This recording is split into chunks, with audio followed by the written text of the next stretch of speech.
On a un programme très techniquement élaboré et en plus assez complet pour cette deuxième partie de l'après-midi. J'espère que nous allons pouvoir arriver au bout de ce programme. En tout cas, je voudrais quand même tout d'abord vous souhaiter la bienvenue aussi également à toutes et à tous de vous être déplacés ici à Marseille dans cet endroit magnifique, mis à notre disposition bien sûr par le Conseil départemental des Bouches-du-Rhône, grâce, on l'a souligné et Jean-Pierre vient de le rappeler, à l'engagement du Vélo Club La Pomme et à son emblématique président d'honneur, Jean-Pierre Carminati. Tout d'abord, Jean-Pierre n'est pas seul dans le bureau de l'AEC. Il y a également mes amis qui sont également présents, avec lesquels nous avons fondé cette organisation il y a déjà maintenant près de 14 ans. Et il s'agit de Gérard Missler, que vous connaissez, président de l'Ardéchoise, de Roberto Iglesias, le non moins emblématique président fondateur de la Quebranta Huesos, ces deux épreuves étant l'épreuve française la plus importante et l'événement espagnol le plus important. À eux deux, ces organisateurs rassemblent près de 30 000 cyclistes. C'est quelque chose d'assez extraordinaire. Jean-Claude Echenne, président fondateur de l'Ariégeoise, et Jean-Louis Bourdeau, directeur de Sport Communication, fondateur du Grand Trophée et organisateur, entre autres, de la célébrissime Marmotte. Je voudrais qu'on soit tous associés à la réussite de ces 9e assises. Merci à eux.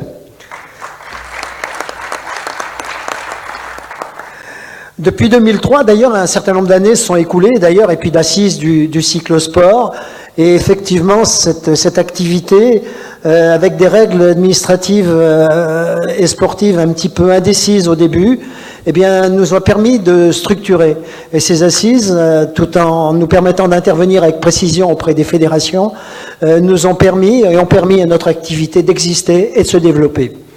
Les conclusions et les communiqués qui émanent de ces assises et les décisions que nous prenons sont toujours très attendus par les instances sportives, qu'elles soient nationales ou internationales.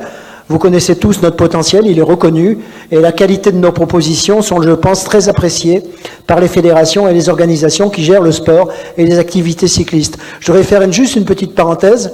L'an passé, nous sommes intervenus en direct auprès de l'Union cycliste internationale pour permettre l'autorisation des freins à disque sur les cyclosportives.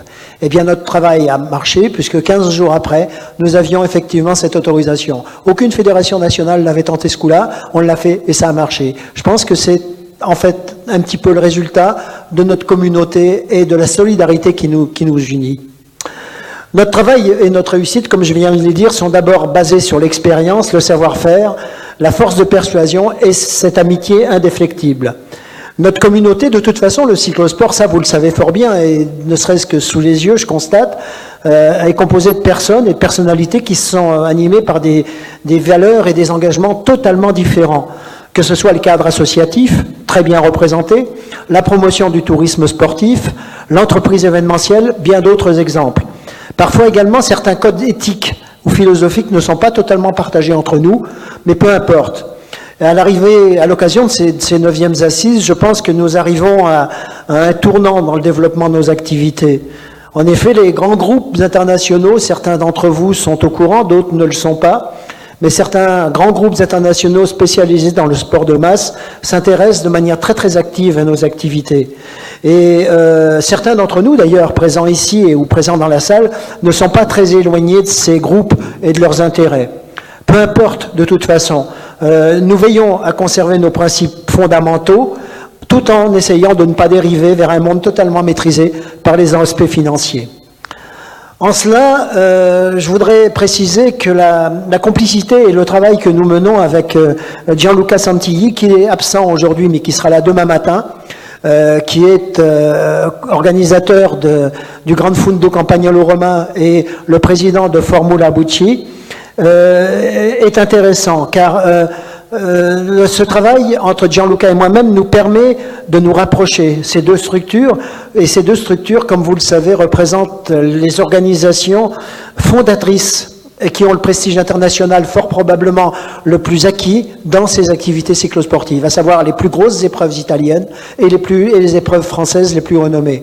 Je cite l'Ardéchoise, je cite l'étape du Tour, je cite bien entendu la Marmotte, mais également le marathon des Dolomites, mais également la Felice Gimondi, que ces épreuves mettent en commun toutes leurs valeurs, va être quelque chose effectivement de prépondérant pour le futur de nos activités.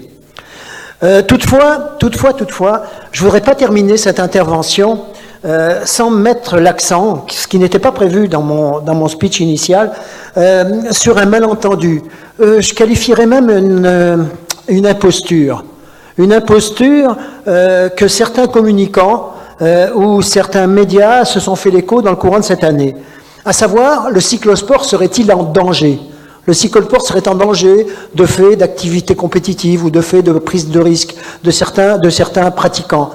Que je sache, le cyclosport, depuis son origine, et grâce au travail que nous avons mené, a toujours été reconnu comme étant une compétition, sans limitation du nombre d'inscrits.